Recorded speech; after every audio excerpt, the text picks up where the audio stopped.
Hey, what is going on, everyone? This is your boy Tanvir Side, the Bengal Dragon. Make sure to hit that like, subscribe, and bell notification buttons, as all your support really helps me remain motivated to continue making these type of videos on this channel, and also would really help out a visually impaired YouTube content creator like myself. Thank you if you already have subscribed. Right, today I'm going to talk about what history was made between Bangladesh and South Africa, in South Africa, in the Super Sport Park, a ground that is known to be a run fest. And Bangladesh have created history. How? Bangladesh now have beaten South Africa in Bangladesh, have beaten South Africa in a neutral venue, and now have beaten South Africa in the ODI format. I wish we had this record with New Zealand. I wish we had this record in ODIs with Australia. I wish we had this record, and I hope to have this record. I hope we do have this record eventually with India, with Pakistan. But yes, Bangladesh have now beaten South Africa at home, neutral venues, and away in their home. And in this match, there was a lot of media noise, the best way to put it.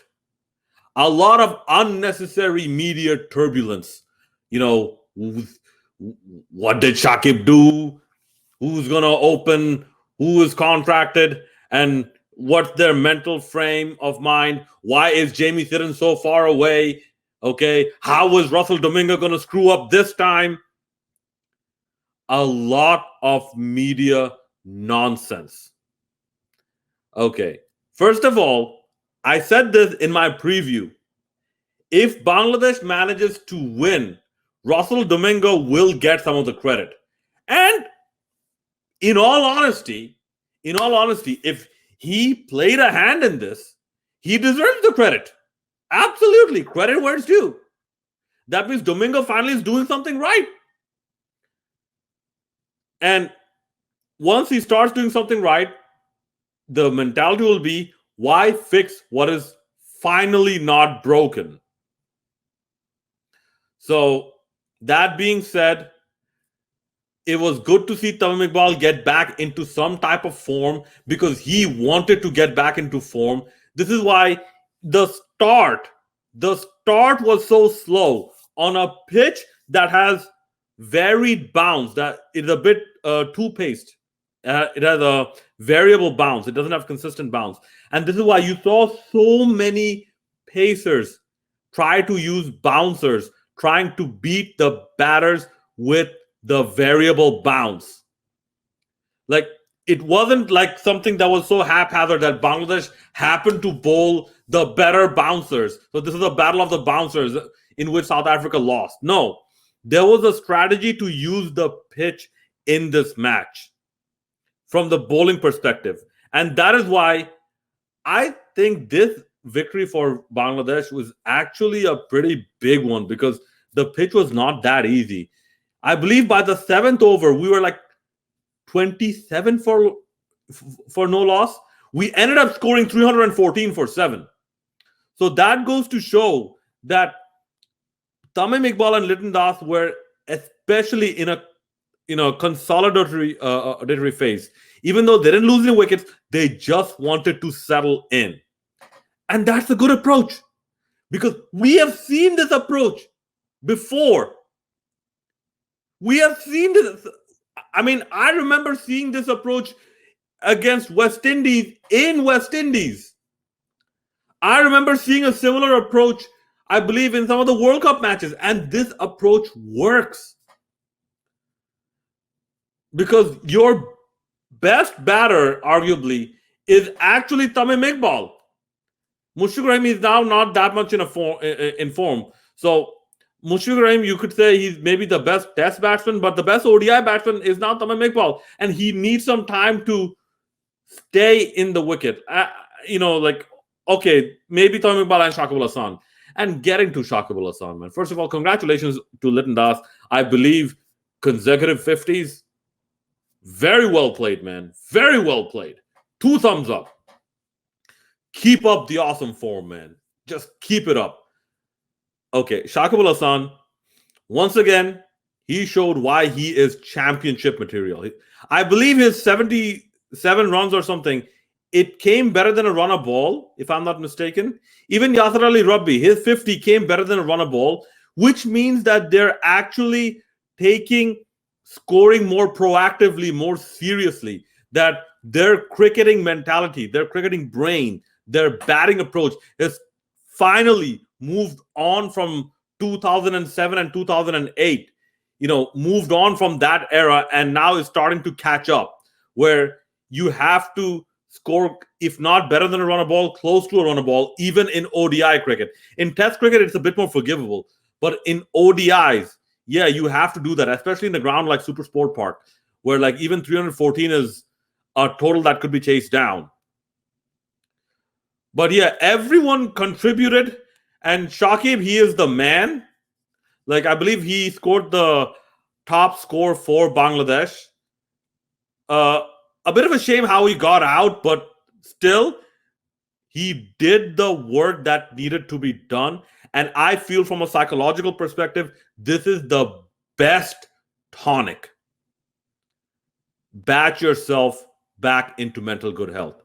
In terms of the bowling, here is my man of the match. My man of the match, although I'm a Shakib fan, it's not Shakib. It's Taskin Ahmed. Man, how does he have the best average speed against South Africa?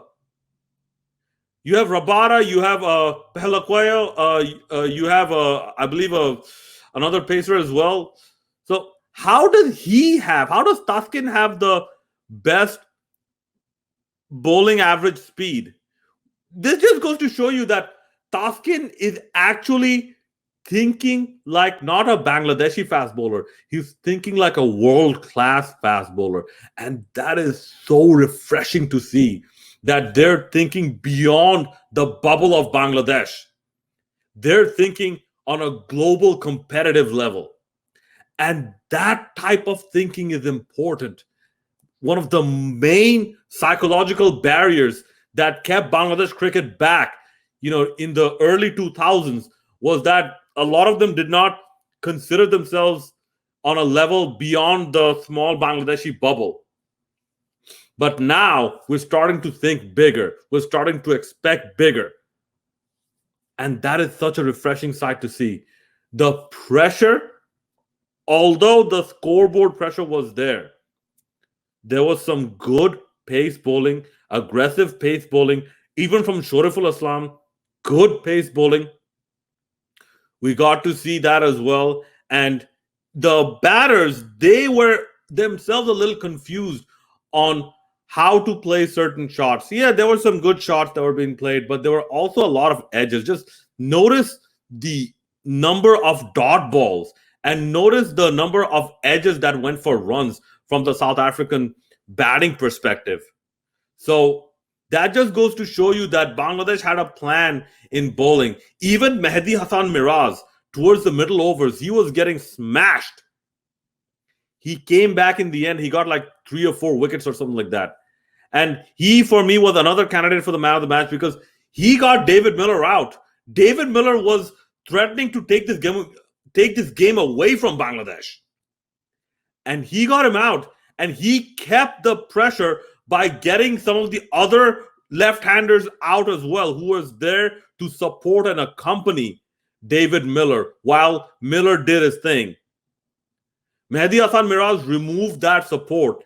And in the end, without the support, David Miller eventually had to crumble and fall and got stumped by Mushfiqur Rahim by a delivery of Mehdi Hassan Miraz. So, very comprehensive performance. Even in the fielding, for the most part, it was good. I mean, if there's any criticism, I would say a bit more accurate bowling would help because especially someone like Mustafizur Rahman, like he has this tendency of bowling a bit wide, like, down leg side every now and then, maybe improve upon that a little bit.